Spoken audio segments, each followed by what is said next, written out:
और नए शिक्षा मंत्री के रूप में हम चाहेंगे कि बिहार में गुणात्मक सुधार हो शिक्षा का।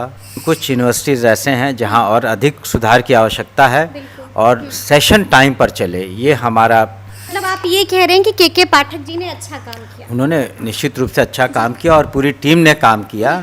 हमारे मुखिया नीतीश कुमार जी चाहते हैं कि और अच्छे से अच्छी सुविधाएं दी जाएं, वातावरण दिया जाए। बीपीएससी इसका एग्ज़ाम कंडक्ट कराता है, अगर कोई कमी रही है तो इसको निश्चित रूप से यू देखेगा। नमस्कार, हमारा नाम है समरीन और आपने देखना शुरू कर दिया है लाइव सिटीज। देखिए, नीतीश कैबिनेट का विस्तार हो गया है और आपको मालूम है कि अब तो विभागों का बंटवारा भी हो गया है और बिहार को नए शिक्षा मंत्री मिल गए हैं। तो आज हम सीधी बातचीत करेंगे बिहार के नए शिक्षा मंत्री सुनील कुमार जी से। सबसे पहले बहुत बहुत शुक्रिया बात करने के लिए। आप सभी को हमारा नमस्कार। जी जी, सबसे पहले खूब बधाई आपको कि आप बिहार के नए शिक्षा मंत्री हैं। आपका बहुत बहुत शुक्रिया।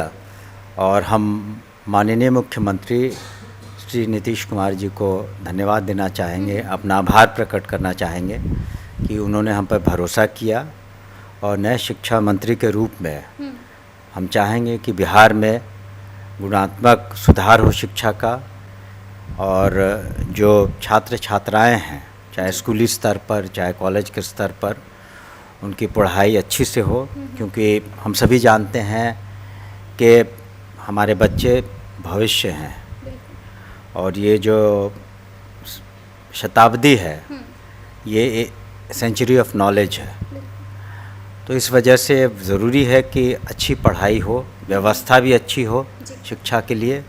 और विभाग प्रयासरत है कि स्कूल्स में डिसिप्लिन हो, समय पर शिक्षक आएँ, अच्छी पढ़ाई हो, उन्हें मिड डे भोजन अच्छे से मिले, वहाँ साफ़ सफाई रहे, पीने के पानी का प्रबंध रहे और जो भी इंफ्रास्ट्रक्चर की ज़रूरत हो, बेंच हो, टेबल हो, उनकी आपूर्ति हम लोग बहुत तीव्र गति से करा रहे हैं।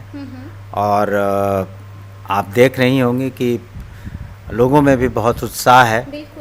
और हाल में माननीय मुख्यमंत्री के पहल पर 2 लाख से अधिक शिक्षकों की नियुक्ति हुई कमीशन के द्वारा। तो हम समझते हैं कि शिक्षकों की पूरी जो कमी थी वो भी पूरी कर गई और आने वाले समय में हम और अधिक शिक्षा पर ध्यान दे पाएंगे।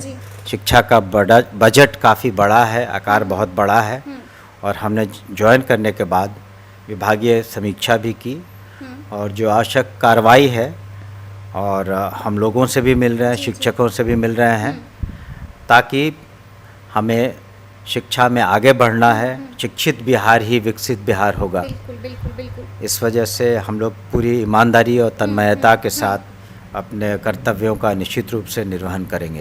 अच्छा, एक और सवाल है कि क्या लगता है आपको शिक्षा व्यवस्था में कोई सुधार हुई है? क्योंकि लगातार कहा जाता था शिक्षा व्यवस्था बेपटरी हो गई है। क्या आप पटरी पर लौटी है, या फिर इसे हम ऐसे भी कह सकते हैं कि क्या के पाठक ने शिक्षा व्यवस्था के लिए कुछ अच्छा काम किया है? देखिए, शिक्षा व्यवस्था में निश्चित रूप से बहुत सुधार हुए हैं। आप जा कर के गाँवों में देख लें, शहरों में देख लें, एक तो बच्चों की संख्या और अधिक बढ़ी है, जो छात्र छात्राएं हैं उनकी संख्या बढ़ी है। दूसरी बात है कि जो आम शिकायत थी कि शिक्षक लेट आते हैं, समय पर नहीं आते हैं, कम आते हैं, उसमें भी बहुत सुधार हुए हैं।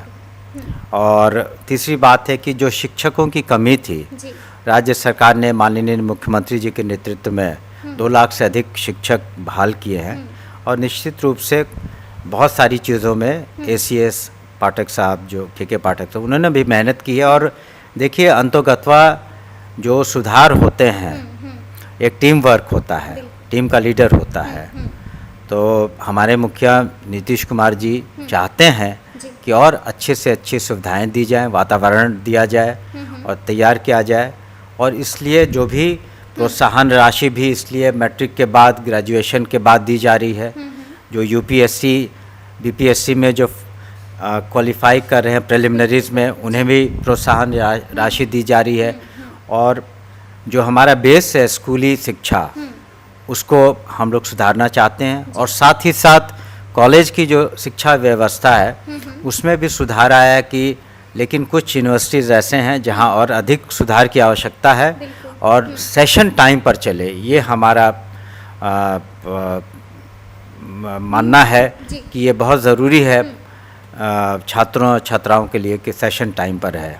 मतलब आप ये कह रहे हैं कि के पाठक जी ने अच्छा काम किया। उन्होंने निश्चित रूप से अच्छा काम किया और पूरी टीम ने काम किया, टीम ने काम और हमने कहा कि लेकिन टीम के असल लीडर और मुखिया तो माननीय नीतीश कुमार जी हैं। लेकिन अब आपके लिए चुनौतियां बहुत होने वाली हैं, क्योंकि आप पर सबसे बड़ा विभाग, आपके कांधों पर उसकी जिम्मेदारी है और सबकी नजरें शिक्षा विभाग पर होती हैं, तो इन चुनौतियों को कैसे हल कीजिएगा मंत्री जी?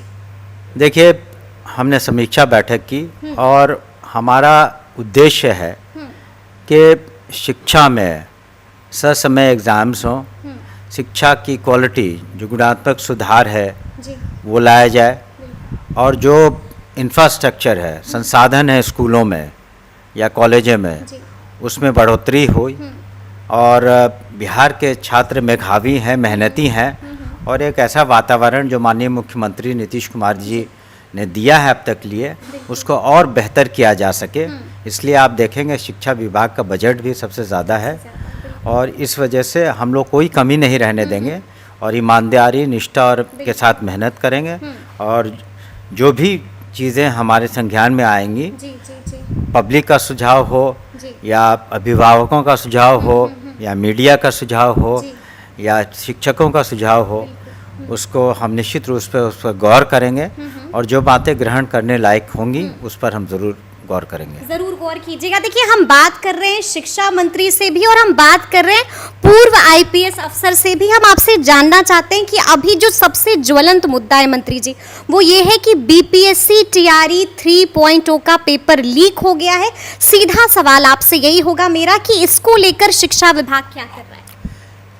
देखिए, मीडिया ने इन बातों को खबर किया है, तो इसमें तो ईओयू इन्वेस्टिगेशन कर रहा है, और शिक्षा और जो विभाग और बीपीएससी इसका एग्ज़ाम कंडक्ट कराता है। अगर कोई कमी रही है तो इसको निश्चित रूप से ईओयू देखेगा, जी। और उसी के ईओयू के फाइंडिंग पर जो कमीशन है एक निर्णय लेगा। तो शिक्षा विभाग डायरेक्टली एग्ज़ाम्स नहीं कंडक्ट कराता, लेकिन एक पूर्व पुलिस पदाधिकारी होने के नाते मैं कह सकता हूं कि ईओयू इसमें गहराई तक जाएगा और अपनी बातों से कमीशन को अवगत कराएगा, और कमीशन इसमें जो उचित निर्णय है ससमय लेगा। चलिए, बहुत बहुत शुक्रिया और बहुत शुक्रिया बातचीत। Thank you so much.